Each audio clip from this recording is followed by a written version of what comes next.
I'm sorry, wait, is that Vilbrand off in the distance? Can you actually see Vilbrand from Western Thanalan? I didn't realize that it was so close. It's also not quite the shape I expected it to be. Is the mountain really just like dead center in the middle? Huh, it is. Yeah, I think that is indeed Vilbrand. Okay, sure, interesting. That kind of means that we are right around here. Oh my god. Wait, if that's true, then the castrum that you can see from Kurthus absolutely could be Cape Westwind. Oh no. Oh no, I hate that. Especially since I know now that that castrum is not Cape Westwind. It's not Castrum Marinum. Even though it very much looks like it. We'll talk about that in the sightseeing video, which I think may have already come out. I'm recording these very out of order. Anyways, hi! Welcome back. It's time for an extreme trial. And guess who forgot to switch to their combat job for today? Let's see, what are we going as for the new extreme trial? Let's see. We are going as Summoner. Fair enough. Oh god, the tutu. Oh god, the tutu. I do not like it. I do not like it. Hi there, Urianje. I, one, am surprised that your girlfriend is not here. Seriously, where's Moonbrita? Why is she not here? Also, hi, Arnvald. Yeah, you are still having a bad time. Still having a bad time. Nothing new from you. Okay. Yeah, no, genuinely surprised that Moonbrita's not here. Anyways, let's get started on our new extreme trial. Drop Dead Shiva. A chill wind blows in Eorzea, and Urianje's eyes bespeak knowledge of the reason why. By thy high deeds were the people of Kurthus spared certain doom at the hands of a deiform entity. Yet if the missive we have received from Lord Drillamont of House Durandare speaketh true, 'twould seem that hard-won respite hath come and gone. Recovered from her wounds, Lady Iceheart hath rejoined the struggle against Ishgard. Worse, 'tis said that her disciples have already laid claim to a hoard of crystals. A hoard far exceeding the quantity but recently wrested from the caravans of House Fortalm. 'Tis all but certain that the heretic's mistress intendeth to call upon Saint Shiva once more. And so, once more, must Eorzea's blade of light be brought to bear against the primal. None save thee hath might enough to defeat such a foe. 'Tis for this reason that Lord Drillamont hath requested thy presence at Whitebrim Front. Pray hie thee thither with all haste. All taste, indeed. Anyways, so something I was thinking about and realized while I was editing the Shiva video, which I edited that last night. Something I was thinking about and realized, yeah, Iceheart doesn't seem to be enthralled to Shiva. We could assume that it's because she is Shiva, she summoned Shiva into herself, but she also speaks with Hydaelyn, which implies she has the Echo, which would make her immune to tempering. That is a very, very powerful and dangerous combination. Alright then. Let's head in through the top. Lord Drillamon, I am here to help.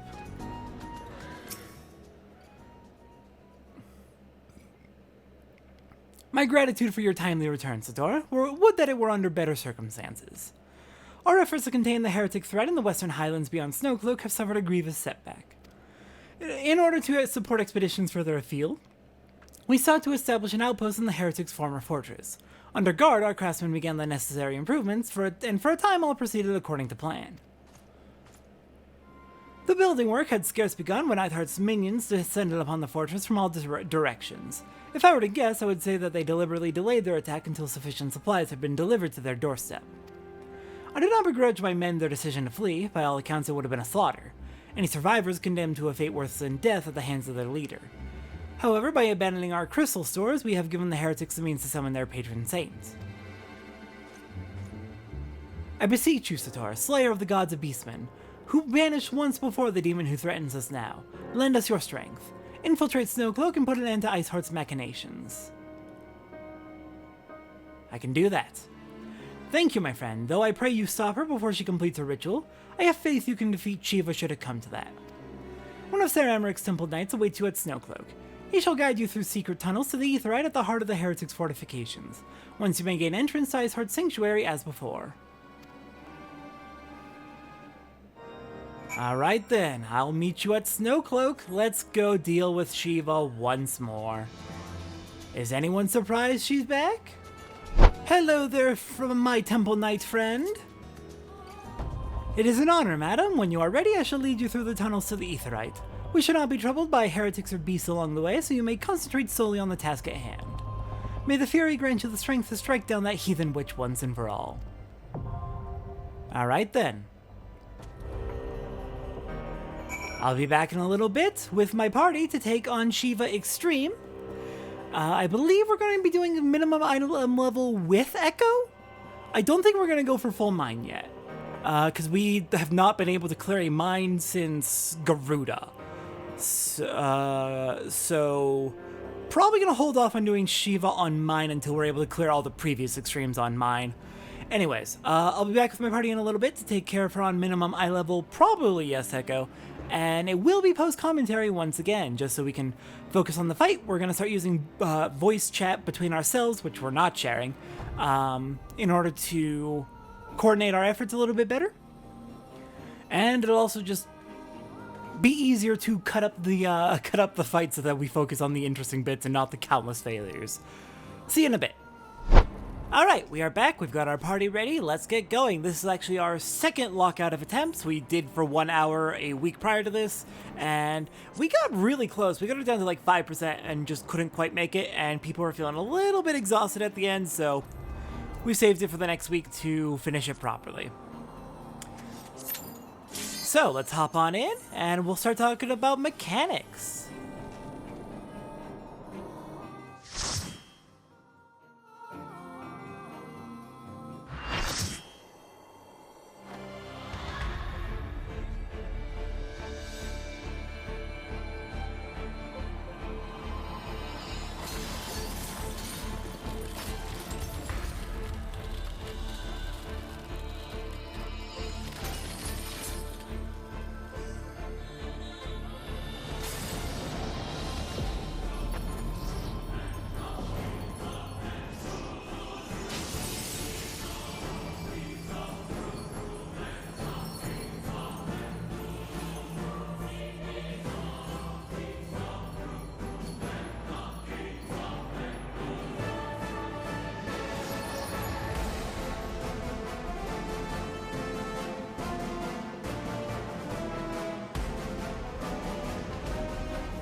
Alright, so we're just going to be showing the first attempt and the successful attempt here. One of the first things we're going to do is set up clock spots, which is just 8 positions in a circle around the arena that people will be specifically assigned to so that they can go there during particular mechanics. And we'll get into when we use clock spots once we are doing the mechanics. Alright, so the main thing to watch out for with Shiva Extreme is she revolves around her weapons. Whichever weapon she has out determines what kind of attack she'll be using, and in particular determines what the tanks and sometimes the DPS need to be doing. When she has no weapon out, she's just doing normal attacks, don't worry about it. When she has her sword out, she'll be giving debuffs to whoever she hits that will make them weaker to her rod weapon. When she has her rod out, whoever she hits will get debuffs to her sword weapon. So one tank will deal with her during her rod phase, and one tank will deal with her during her sword phase. And the tanks need to watch which weapon she has out, so that they can swap accordingly when she switches weapons. Because those debuffs can be very, very brutal. During the sword phase, she's going to open with a front cleave, which will do a ton of damage, split between everyone it hits. So the tank needs to aim that very first attack with sword phase at the party. It needs to hit everyone to minimize the damage that people receive. Then the tank needs to immediately flip her around to facing away from the party because the next attack will not be split. It'll just do a big cleave and you don't want the party to get hit by that. Also during sword phase, or just in general, you want to be as close to her as possible because she does have a few donut AoEs to watch out for, where she'll hit everyone who is too far away from her. Sword phase, main thing is having the tanks aim her away and towards and away from the party. Rod, as soon as she pulls out the rod, everyone needs to scatter. This is why we have clock spots. Specific points for everyone to flee to when she pulls her rod out because she's going to do spread markers on everyone. That can be very dangerous. You don't want to be stacked for that. It'll just cause problems. So Rod, everyone scatters to their clock spots and then regroups once the spread markers are gone. That's it for her weapons for now. We'll get into bow a little bit. Actually, might as well do bow now. Bow appears only in the second half of the fight after the big phase transition and the ad phase.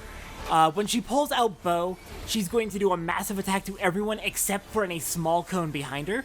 So everyone needs to be behind her when she pulls out her bow. Shortly after that, she will do a targeted attack on one player. They'll get a marker over their head. Everyone needs to get away from that player because everyone who is in a line from her to whoever gets hit is going to take massive damage and get knocked back out of the arena.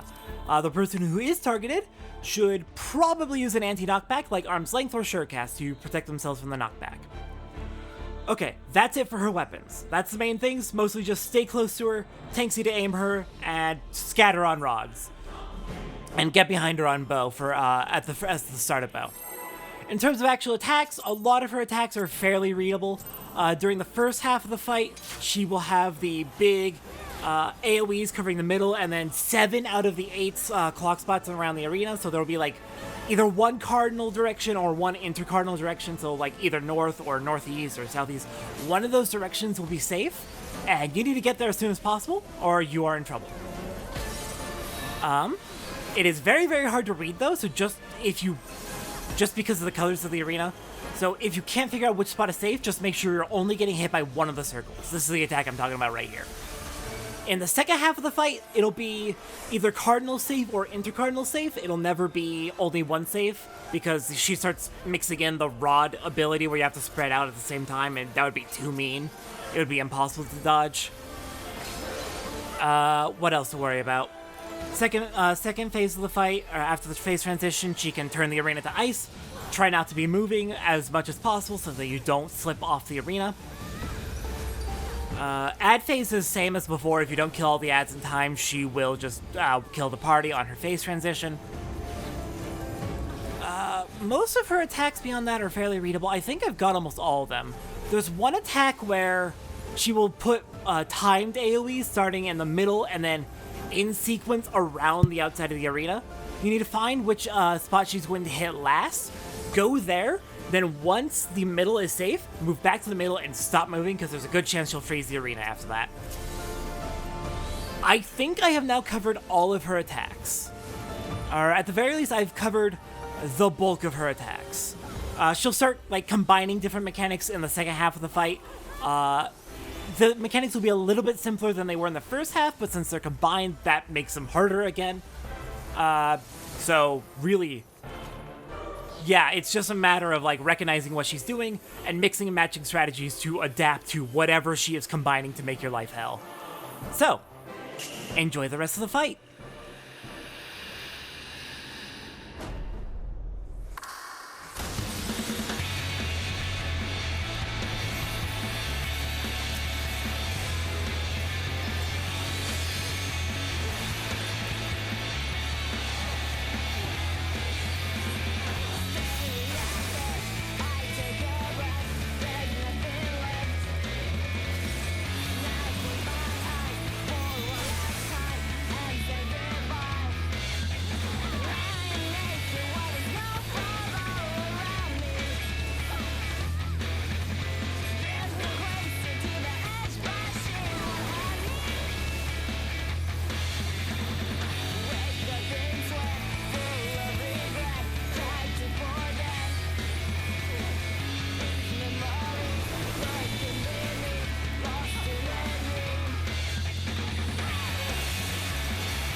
I'm so sad that we only got to hear 8 of the 9 verses of the song. We were so close. Oh well.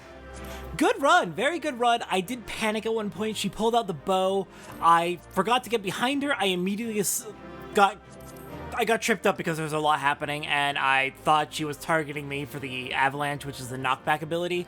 So I started trying to get away from everyone so it wouldn't hit them. Yeah, I panicked and fucked up. It's fine, it happens. But yeah, good fight. Took us most of this lockout, but it's an extreme fight, and we were playing on minimum item level with Echo enabled, but still minimum item level. It's gonna be hard. But yeah, no, very good fight. I think that went well. So, in just about a minute, we're gonna go ahead and cut back to the present day as we go and finish off Drop Dead Shiva now that we have dealt with Shiva Extreme.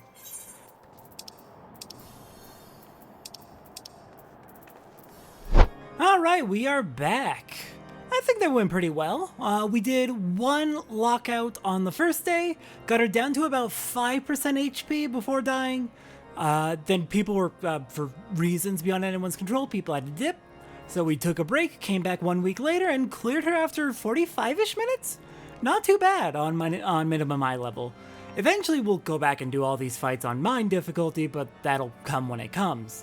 For now, the priority is just getting through everything, and just clearing it on minimum item level is already, like, I'm really satisfied with that. Someday we'll get the mine clears, but that'll be a ways off. Anyways, Drillamon, hello! Shiva's dead. Well, Iceheart got away again, but we took care of Shiva. Praise Halone for your safe return. All here prayed for your success, Satora. Tell us, have our prayers been answered? Shiva is no more for the time being. Even stronger than before, you say? Then we are truly fortunate for your intervention. Yet it would be wrong to glory in this victory, for it is yours, not ours. Indeed, your very presence here is a testament to the inadequacy of our own preparations. Plainly, it is time that we reappraise the threat posed by the heretics and our readiness to address it. I can no longer say with any certainty that we are equal to the task, but this is none of your concern. Forgive me. Your deed shall not be forgiven, my friend. Forgotten, my friend! You, Urianger, and your entire order have my utmost thanks. Love when I misread one simple word. Hell, 1 syllable, and it's completely different sentence. Alright, back to Urianger. Hello, Urianger. I return with good news. We have dealt with Shiva. She is no longer a threat. For the time being. Who knows when Lady Iceheart will come back to summon her once again. 'Tis not the first time I have seen thee stride into the waking sands wearing such a look. Thou art as an open book, Satora, wherein the tale of thy victory is writ large. Yeah, she was even stronger than before. In her redoubled strength, I glimpsed the dark hand of the Paragons. Her return and her very defeat serveth merely to continue the escalating cycle of conflict. Full glad am I of thine all-surpassing martial skill, Satora, yet still more glad would I be were they not required. Would that Lady Iceheart could be made to abandon her misbegotten crusade. Till she be thus converted, or else slain, the people of Ishgard will know no peace. But be not disheartened. One day, by thy light, the darkness within and without shall be purged, and the Ascians shall taste lasting defeat. We need only have faith. Someday, indeed. Next time on Final Fantasy XIV. More Post-Moogle. I will see everyone next time for that.